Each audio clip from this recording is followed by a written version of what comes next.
अब आगे देखिए क्या कह रहे हैं परमात्मा। एक बहुत ही अच्छा टॉपिक है भाई और बहनों, हमारा विश्वास बढ़ेगा देखना। यानी उस समय उस कबीर परमात्मा ने ईसा मसीह के रूप में स्वयं वो कब आएंगे ये तो आपने देख लिया, परिस्थितियां कैसे बिगड़ेंगी, दुनिया का क्या होगा। अब आने के बाद में, इसार जेल से आने के बाद में परमात्मा किसको अपना उत्तराधिकारी नियुक्त करेंगे, उसके क्या लक्षण होंगे, वो क्या होगा, कैसा होगा, ये बात भी परमात्मा ने इसी बाइबल में लिखी हुई है।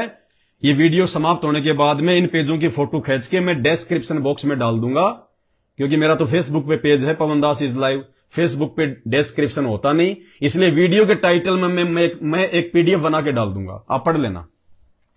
आगे क्या लिखा हुआ है पेज नंबर 41 पर, विश्वास योग्य दास और दुष्ट दास, क्योंकि भविष्यवाणी संत रामपाल जी भगवान पे है, तो संत रामपाल जी की संगत में ही ये छटनी होनी है। परमात्मा किसी जगत वाले को तो बनाएंगे नहीं अपना विशेष, अपने चरणों का सेवक, उसी को बनाएंगे जो उनकी संगत में होगा, जो उनके ज्ञान को समझ रहे होंगे।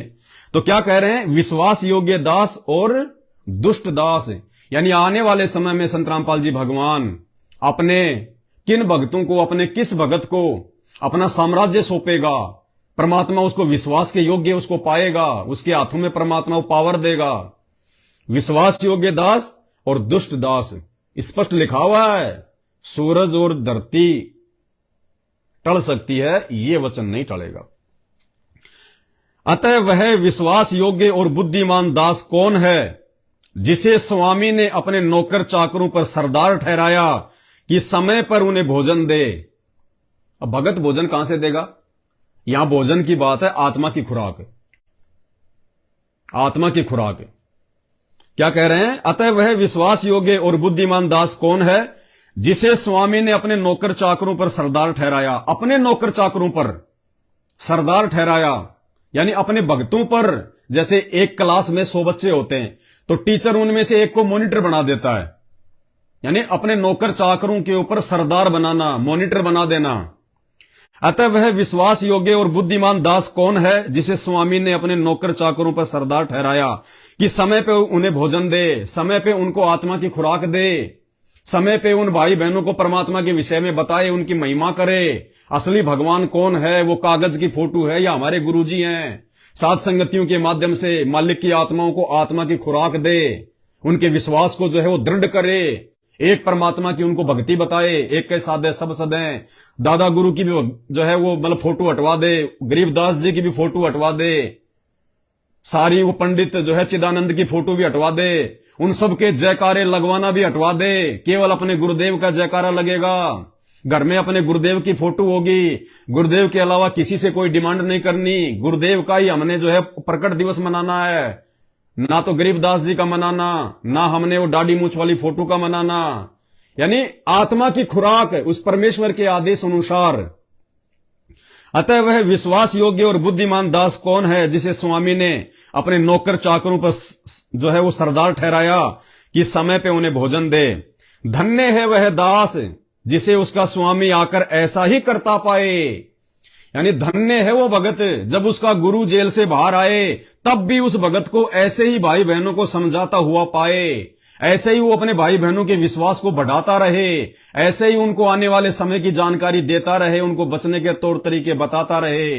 हमने मर्यादा नहीं तोड़नी है, हमने जो है हमने क्या करना है, हमने कैसे बचना है, हमने कैसे अपने गुरुदेव को जो है वो प्रसन्न करना है, कौन सी उन बातों को, उन हरकतों को छोड़ देना है अब कि जिन बातों से गुरु दुख पावे, उन बातों को जो है वो दूर भगावे। तो कहते हैं कि धन्य है वो भगत, वो दास, जब उसका गुरु जेल से बाहर आए, वो परमात्मा आए, उस समय भी उसको, उस दास को उसी सेवा में लगा हुआ पाए, संगत को आत्मा की खुराक देता हुआ पाए। धन्य है वह दास। देखो ये भविष्यवाणी आज नहीं लिखी गई, बाइबल आज नहीं लिखी गई, और ये ईसा मसीह उस समय बैठ के अपने भक्तों को और आगे की जानकारी दे रहा कि उस समय ऐसा होगा। धन्य है वह दास जिसे उसका स्वामी आकर ऐसा ही करता पाए। मैं तुमसे सच कहता हूं, वह उसे अपनी सारी संपत्ति पर अधिकारी ठहराएगा। वो कबीर परमात्मा, वो कल्कि भगवान, वो सतगुरु रामपाल जी भगवान उस ऐसे दास को आने के बाद अपनी सारी संपत्ति का अधिकारी बनाएगा। मैं तुमसे सच कहता हूं, यानी जोर देके कह रहे हैं परमात्मा, मैं तुमसे सच कहता हूं, वह उसे अपनी सारी संपत्ति पर अधिकारी ठहराएगा। अब देखना, यहां तक हो गई। अब उसके बाद में दुष्ट दास कौन होगा? भाई और बहनों, एक एक चीज परमात्मा की संगत पे, एक एक चीज। ऊपर इसमें हेडलाइन में क्या है जो दास ने रखा है? विश्वास योग्य दास और दुष्ट दास।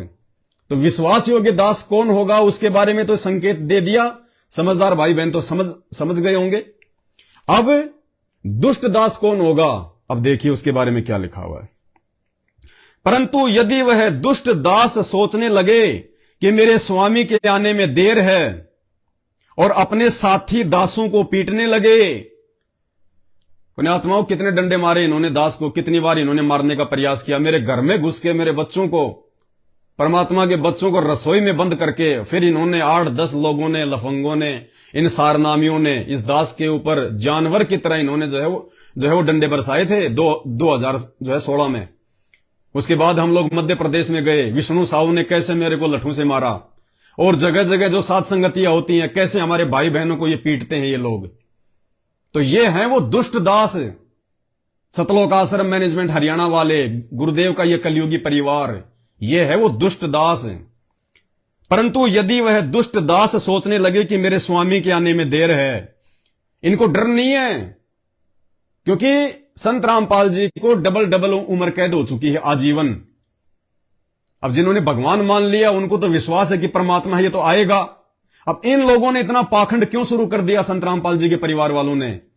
क्योंकि इन्होंने गुरु को भगवान माना नहीं। गुरु मानुष कर जानते वो नर कहिए अंध, ओवे दुखी संसार में आ गए यम के फंद। जो गुरु को भगवान नहीं मानेगा उसको विश्वास नहीं हो सकता। दीपक तले हमेशा अंधेरा होता है, घर का जोगी जोगना बाहर का जोगी सिद्ध होता है। तो इन लोगों ने क्या सोच के पाखंड शुरू कर दिया? संगत को मूर्ख बना के इन्होंने आश्रम अपने धार्मिक धंधे के लिए जो है इन्होंने खोल लिए, और इनको कोई ज्ञान से मतलब नहीं, कोई भक्ति से मतलब नहीं, केवल पैसा दो और आओ, ज्योति पाठ ज्योति पाठ ज्योति पाठ ज्योति पाठ। चाहे तुम बीड़ी पियो, चाहे तुम गहना पहनो, कोई मर्यादा नहीं, कोई वहां परमात्मा की कोई ज्ञान चर्चा नहीं। तो क्या कह रहे हैं? परंतु यदि वह दुष्ट दास सोचने लगे कि मेरे स्वामी के आने में देर है, यानी इनको विश्वास नहीं है, इन्होंने इसीलिए अपना धार्मिक धंधा सेट कर लिया कि गुरुजी तो अब जेल से बाहर आएंगे नहीं, क्योंकि जो गुरु को मानुष मानेगा उसके मन में तो दोष आएगा। तो इन्होंने सोच लिया, गुरुदेव के परिवार ने सोच लिया कि भाई संत रामपाल जी तो अब जेल से बाहर आने नहीं, उन पे तो डबल उम्र कैद की सजा हो चुकी है, और आने होते तो कोई चमत्कार होता, कोई शक्ति होती तो 2-4 महीने में आ जाते। अब तो 9 साल बीत गई, अब तो संत रामपाल जी जेल से बाहर आने नहीं। तो भविष्यवाणी के अनुसार क्या कह रहे हैं? दास, यहां स्पष्ट शब्द लिखा हुआ दास, क्या? विश्वास योग्य दास और जो है दुष्ट दास है। यानी ये जगत की बात नहीं हो रही, जगत कभी दास नहीं हो सकता जब तक मालिक की वो शरण में ना आए। तो सुयोग्य दास के बारे में यहां परमात्मा ने संकेत कर दिया, और दुष्ट के बारे में संकेत कर दिया कि वो ये सोचेगा कि अभी संत रामपाल जी नहीं आएंगे, अभी नहीं आएंगे, उम्र कैद होगी, अब नहीं आएंगे। तो क्या कह रहे हैं? परंतु यदि वह दुष्ट दास सोचने लगे कि मेरे स्वामी के आने में देर है और अपने साथी दासों को पीटने लगे, भक्तों की पिटाई करने लगे। तो कितने भक्तों को पीटा इन्होंने? दिल्ली की सात संगति में पुलिस वालों को बुला के मैनेजमेंट वालों ने पीटा। दास के ऊपर 2-2, 3-3 बार जानलेवा हमले हुए, गाड़ियों की धमकियों की तो कोई गिनती नहीं है। और हमारे भाई बहनों की पिटाई, और पियक्कड़ों के साथ खाए पिए, शराबियों के साथ खाने पीने लग जाएंगे वो दुष्ट। तो भाई और बहनों, इन आश्रमों में जिन राजनेताओं को बुलाया जाता है, भंडारे के विषय में गांव गांव में जाके रुक के मरवाए जाते हैं। माइक पर लोगों से गांव में खड़ा होके कहलवाया जाता है कि सुनियो गांव वालों, सुनियो। कोई ज्ञानवान के लिए नहीं, सत्संग सुनने के लिए नहीं, सुनियो भाई गांव वालों, संत रामपाल जी का धनाना आश्रम में भंडारा है, पूरा गांव चुल्ला न्यूत आयो भाई, चुल्ला न्यूत आयो, सारे के सारे आयो भाई, देसी घी का भंडारा है, लड्डू जलेबी का भंडारा है भाई, पूरा गांव आयो भाई, पूरा गांव। दास के पास में एक वीडियो है, आपको दिखा रहा है भाई बहनों, क्योंकि भविष्यवाणी परमेश्वर की हुई है, झूठी नहीं हो सकती। पुण्यात्माओं सुन लेना, ये रुक के मरवाए जाते हैं, जगत वालों को उन आश्रमों में बुलाया जाता है। अब वो कौन जगत वाले, कौन? वो पियक्कड़, वो शराबी, नशेड़ी जगत है, वो भगत नहीं है। तो कहते हैं वो दुष्ट दास, वो पियक्कड़ों के साथ में खाने पीने लग जाएंगे। तो आश्रम में सब लोग एक ही भंडारे में खाना खाते हैं, वो शराबी भी पास में बैठ के खा रहा है, वो नशेड़ी भी वो पास में बैठ के खा रहा है, और वो भगवान के बच्चे भी जिनको अभी तक मालूम नहीं है इस मैनेजमेंट की सच्चाई, उनको भी साथ में बैठा के खिलाया पिलाया जा रहा है। और खुद ये सतलोक आश्रम मैनेजमेंट वाले उन शराबियों को, उन पियक्कड़ों को, उन नशेड़ियों को सोफे पे बैठाते हैं, एसी के जो है कमरों में बैठाते हैं, उनके साथ में नाश्ता करते हैं, खाना खाते हैं, भक्तों से ज्यादा उनको इज्जत देते हैं। तो बाइबल की भविष्यवाणी क्या कह रही है? वो दुष्ट दास भक्तों को मारेंगे, पीटेंगे और नशेड़ियों के साथ में खाना खाएंगे, पिएंगे, बैठेंगे। जबकि संत रामपाल जी ने क्या बताया? अगर तू मेरा भगत है और अगर तू मेरे वचन पे चल रहा है, तो कहते हैं जगतकार भगत का तो 36 का आंकड़ा होता है, विचार मिल ही नहीं सकते। अगर कोई असल में संत रामपाल जी का भगत है तो जगत के साथ उसके विचार मिल ही नहीं सकते, उसके रिश्तेदारों के साथ उसके विचार नहीं मिल सकते। जगत का भगत का 36 का आंकड़ा। और क्या कहा परमात्मा ने? दुनिया से थी दोस्ती और पड़े भजन में भंग, एकाएक की राम से या साधु के संग। गुरुदेव कहते हैं जगत वालों के साथ अगर तुम्हारी यारी दोस्ती हो रही है, तुम उनके साथ में उठ रहे हो, बैठ रहे हो, उनके साथ में तुम्हारी अच्छी खासी जो है मतलब निभ रही है, समझ लेना तुम भक्ति के आसपास भी नहीं हो। तो भाई और बहनों, जगत वालों से दूर कौन है? साध संगत वाले, अपने नियम धर्म पे रहते हुए। और देखो ये कैसे रुक के मरवाते हैं उन नशेड़ियों को, उन पियक्कड़ों को बुलाते हैं उन आश्रमों में, फिर शराबियों के साथ बैठते हैं, खाते हैं, पीते हैं। सुनिए, सूचना सुनियो, धनाना गांव में 6, 7, 8 तारीख का देसी घी का भंडारा है और आख्या का और दाता फरी चक्कप है। जो किसी ने जाना हो मंदिर मास्टर के पहुंच जाइयो, माता दो रहे। सुन लिया?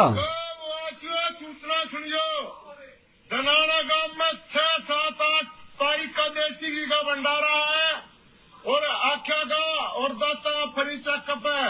जो किसी ने जाना हो मंदिर मास्टर के पहुंच जाइयो, माता दो रहे। ये बाइबल के भविष्य के अनुसार सारी घटनाएं घटित हो रही हैं। अब गांव में रुक्का मार के बुलाओगे कि धनाना आश्रम में भंडारा देसी घी का, आ जाइयो बर, आंखों का और दांतों का फ्री चेकअप है। अरे वो तो जगत है, वो तो नशा भी करता है। हरियाणा में तो सबसे ज्यादा हुक्का पीते हैं, तंबाकू पीते हैं, शराब पीते हैं। तो बाइबल की भविष्यवाणी के अनुसार वो दुष्ट दास कहते हैं वो भक्तों को तो मारेंगे, पीटेंगे और पियक्कड़ों के साथ में वो खाना खाएंगे, मौज मस्ती करेंगे, नशेड़ियों के साथ में वो बैठेंगे। तो कौन बैठ रहा है नशेड़ियों के साथ में? जगत नशेड़ी है, पियक्कड़ी है। एक एक चीज पुण्यात्माओं वर्तमान समय के अनुसार हो रही है पूरी। परंतु यदि वह दुष्ट दास सोचने लगे कि मेरे स्वामी के आने में देर है और अपने साथी दासों को पीटने लगे, हम उनके साथी तो हैं, हम सब एक ही परमात्मा के बच्चे तो हैं, लेकिन जब हम सच्चाई पे चले, हम गुरु जी के वचन पे चले, हमने मैनेजमेंट का साथ छोड़ा, उनके पाखंड को, उनके अज्ञान को संगत के सामने गुरुदेव के ज्ञान आधार से उजागर करना शुरू किया, तो उनका धार्मिक धंधा बंद होने लगा। ज्योति पाठ के पैसे जो है कम आने लगे, तो उन्होंने हमारे ऊपर हमले करने शुरू कर दिए, हमारी साथ संगतियों पे उन्होंने हमले करने शुरू कर दिए। वो जो है वो पुलिस वालों को बीच में डाल देते हैं, मार पिटाई करते हैं। और दास के साथ तो कितनी भयंकर मार पिटाई हुई आप सबको पता है, आपने वो वीडियो भी देखे होंगे। परंतु यदि वह दुष्ट दास सोचने लगे कि मेरे स्वामी के आने में देर है और अपने साथी दासों को पीटने लगे और पियक्कड़ों के साथ खाए पिए, तो उस दास का स्वामी ऐसे दिन आएगा जब वह उसकी बाट न जोता हो। यानी वो परमात्मा उस समय आएगा कि उनको विश्वास भी नहीं होगा कि ये आ कैसे गया जेल से बाहर, ये तो आना ही नहीं था, धंधा बंद हो गया, अब क्या होगा, अब संगत हमें कैसे पैसे देगी, अब तो लोग जो है सीधा मतलब गुरुजी को देंगे। तो कहते हैं वो ऐसे दिन आएगा, उन धार्मिक धंधा करने वालों की आंखें फटी रह जाएंगी, उनको पता भी नहीं चलेगा। एक साथ संगति में हम गए हुए थे बिहार में, तो वहां पे एक भगत भाई आया, उनको परमात्मा ने एक सौपन दिया और सौपन में परमात्मा ने दिखाया कि जैसे परमपिता परमेश्वर सतगुरु रामपाल जी भगवान दास की झोपड़ी पे आ गए जेल से आने के बाद।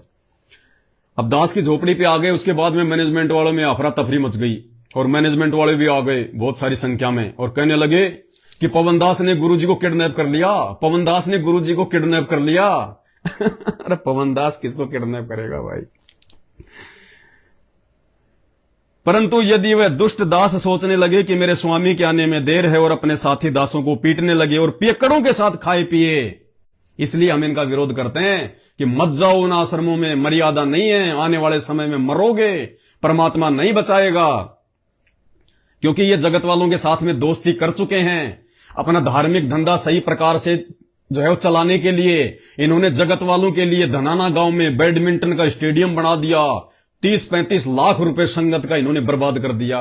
अरे गुरुजी तो मोबाइल तक में वीडियो गेम खेलने के लिए मना करते हैं, ताश तक खेलने के लिए मना करते हैं, देखने के लिए मना करते हैं, और इन्होंने उसी परमात्मा का नाम लेके और बैडमिंटन का स्टेडियम बना दिया। तो ये पियक्कड़ों के साथ में हो गए। धनाना गांव में इन्होंने एम्बुलेंस चला दी। अरे भगवान तो अपनी आध्यात्मिक शक्ति से रोगों का नाश कर रहे हैं। हॉस्पिटलों को परमात्मा समाप्त करना चाहता है कि मेरी शरण में आओ, भक्ति करो, तुम्हें रोग होगा ही नहीं। और ये धनाना गांव में इनका विरोध ना हो, इनके आश्रम अच्छे से चलें, गांव वाले इनका विरोध ना करें। गांव में 2-2 एम्बुलेंस लगा दी, फ्री सेवा, बच्चों के लिए स्कूल लाने ले जाने के लिए इन्होंने जो है बसें चला दी गांव में, सिर्फ अपने धार्मिक धंधे के लिए। तो ये हैं जिनके विषय में बाइबल कह रही है।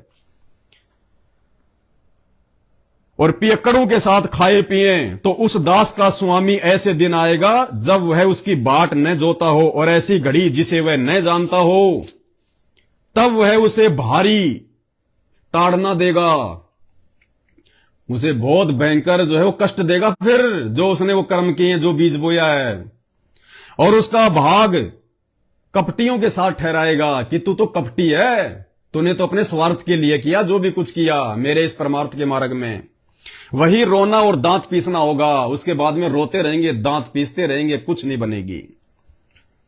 आगे चलिए।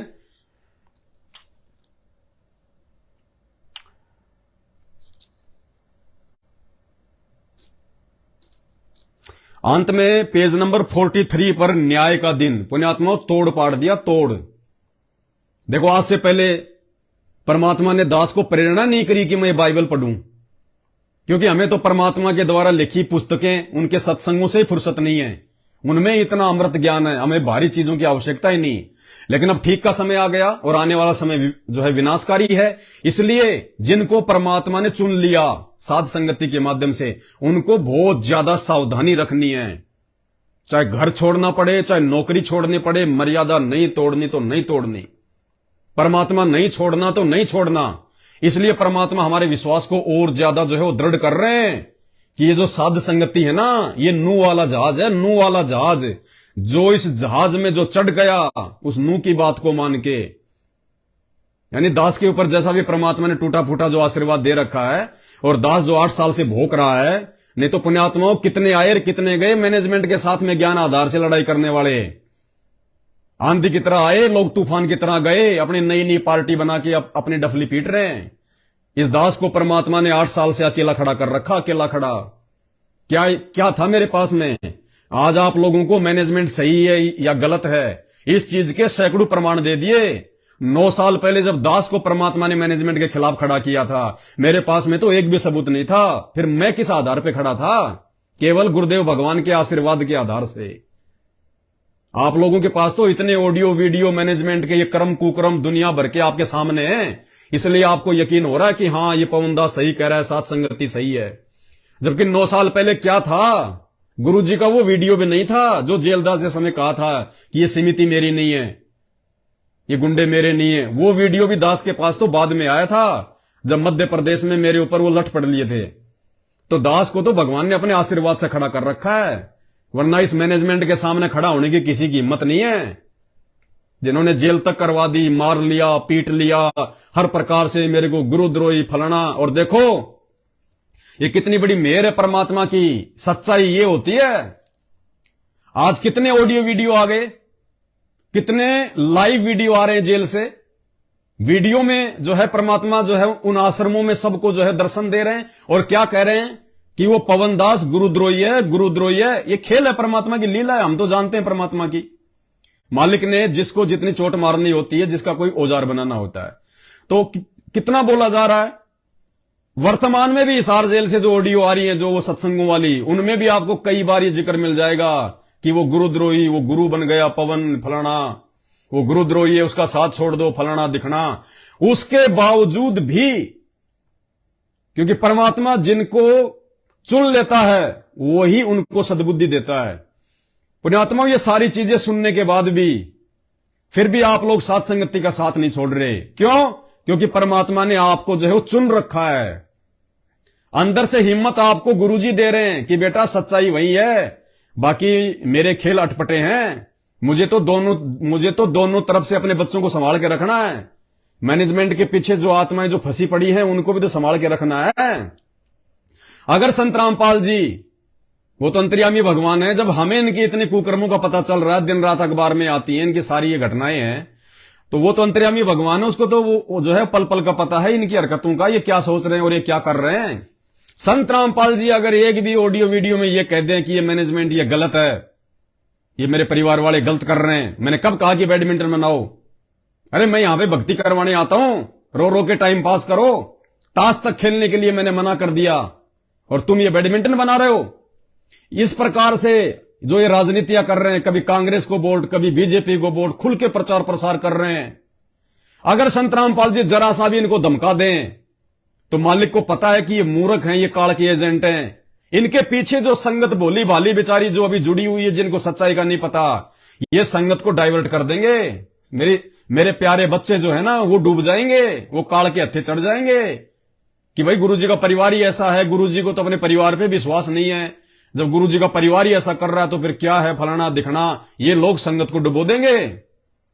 इसलिए परमात्मा दोनों तरफ से अपने बच्चों को संभाल के रखता है, और जो उनमें अच्छी आत्माएं थी जिनको परमात्मा ने चुन रखा है, उनको मालिक ने दूसरे ग्रुप में भेज दिया, साथ संगति में भेज दिया परमात्मा ने, उनकी परमात्मा भक्ति बनवा रहे हैं।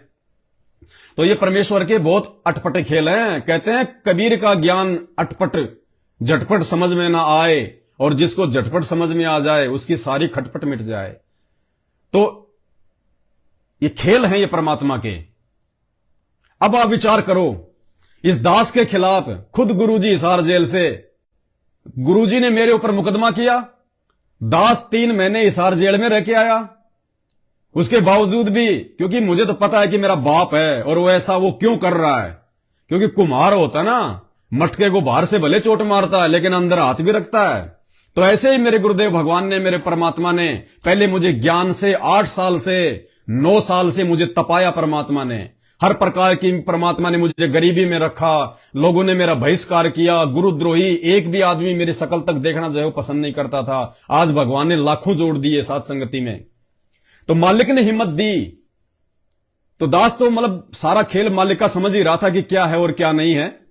और कभी कभी जब मायूस हो जाता था तो परमात्मा कोई ऐसा कोई चमत्कार करते थे, मालिक ऐसी कोई घटना घटित करते थे कि दास का विश्वास फिर से जो है वो दृढ़ हो जाता था।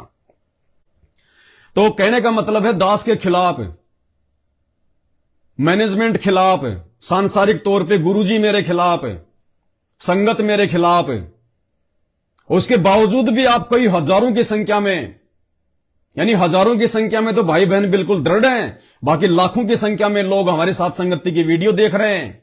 यानी लाखों की संख्या में लोग मैनेजमेंट का साथ छोड़ दिया और ज्ञान को आधार बना गया, क्योंकि ये ज्ञान मार्ग है और परमात्मा के बच्चे साथ संगतियों से जुड़े हुए, लाखों की संख्या में डगमग नहीं हो रहे।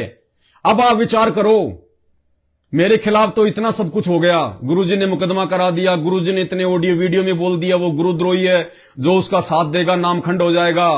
अब पुण्यात्माओं, अब आप विचार करो, यदि गुरुजी अपने परिवार के खिलाफ या इन आश्रमों के खिलाफ यदि थोड़ा सा भी बोल दें, यानी मेरे खिलाफ जितना बोला उन्होंने, यदि उसका 1% भी गुरुजी यदि अपने परिवार के खिलाफ बोल दें, किसी भी मीडिया में आ जाए, टीवी चैनल पे आ जाए, कोई पत्रकार जेल चला जाए और गुरुजी ये कह दें कि ये जो मेरा परिवार है ये काल का एजेंट है, ये गुरुद्रोही है, मेरी संगत का सत्यानाश करा रहा है, एक भी भगत इनके आश्रम में नहीं जाएगा। एक भी क्या होता है, एक भी अगर गुरुजी जरा सा भी इनके खिलाफ बोल दे तो सीधे तौर पे, जैसा दास के खिलाफ बोल रहा है मेरा बाप, एक भी सब अगर बोल दे, इन आश्रमों के अंदर कुत्ता भी नहीं जाएगा। कुत्ता क्या होता है, एक भी व्यक्ति इनका साथ नहीं देगा, इनकी बात नहीं मानेगा।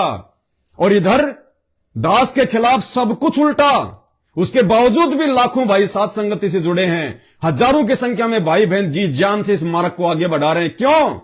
यही तो ज्ञान का प्रभाव है। यही तो गुरु जी का आशीर्वाद है, यही तो परमात्मा का असली मिशन है। क्योंकि हमारा विश्वास साथ संगति में रह के उन मैनेजमेंट वालों से लाखों गुना ऊपर बढ़ रहा है। इसलिए हमारे साथ परमात्मा है, हमारे साथ गुरु जी का आशीर्वाद है, और इसलिए हम दिन रात आगे बढ़ रहे हैं। इन लोगों की तमाम कोशिशों के बावजूद, इनकी तमाम घटिया और नीच हरकतों के बावजूद भी परमात्मा में निरंतर आगे बढ़ा रहा है। जब महाभारत का युद्ध चल रहा था, अर्जुन और कर्ण की लड़ाई हो रही थी, तो अर्जुन का सारथी कौन था? श्री कृष्ण, तीन लोक का स्वामी।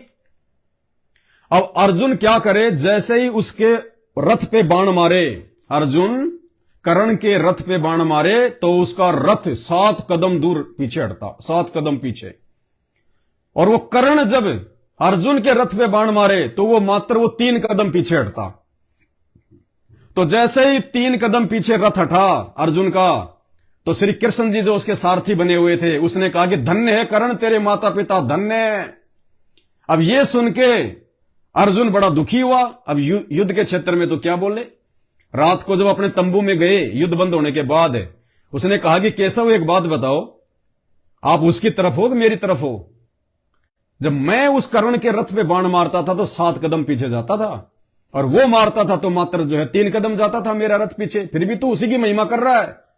तो श्री कृष्ण ने कहा, रे मूर्ख आदमी, ये बता तेरे रथ पे कौन बैठा है सारथी बनके? बोले जी 3 लोक का स्वामी श्री कृष्ण भगवान है। अरे बोला, तेरे रथ पे 3 लोक का भार, 3 लोक का वजन बैठा है, उसके बावजूद भी वो कर्ण तेरे रथ को 3 कदम जो है पीछे कर रहा है। तो नालायक, तू तो अगर उसके रथ को अगर 5 किलोमीटर भी पीछे सरका दे तो भी वो 3 कदम ज्यादा है, कि तेरे रथ पे साक्षात भगवान बैठा श्री कृष्ण 3 लोक का स्वामी, और उसके बावजूद भी तेरे रथ को 3 कदम पीछे अपने बाणों से धकेल रहा है। तो सोच वो क्या है। तो भाई और बहनों, इसी प्रकार अब ये हमें सोचना पड़ेगा ज्ञान आधार से, कि इन लोगों की तमाम घटिया कोशिशों के बावजूद सांसारिक तौर पे गुरुजी भी इनके साथ में, हमारे को गुरुजी गुरुद्रोही कह रहे हैं, हमारे ऊपर गुरुजी मुकदमा डाल रहे हैं, गुरुजी उनके साथ, संगत उनके साथ, अरबों खरबों रुपया उनके साथ में, जगत वाले उनके साथ में, और तमाम इन्होंने मारने पीटने जानलेवा हमले कर लिए, जो है जेल करवा दी, संगत में नीचा दिखा दिया। उसके बावजूद भी परमात्मा हमारे को दिन रात ऊपर उठा रहे हैं। तो असल में भगवान साइलेंट रूप में हमारे साथ में है या उनके साथ में है, ये हमने विचार करने की बात है। ये बड़े अद्भुत खेल है इस कल की भगवान के। बाद में देखना जो लोग नहीं समझ पा रहे आज माथा पीटेंगे वो।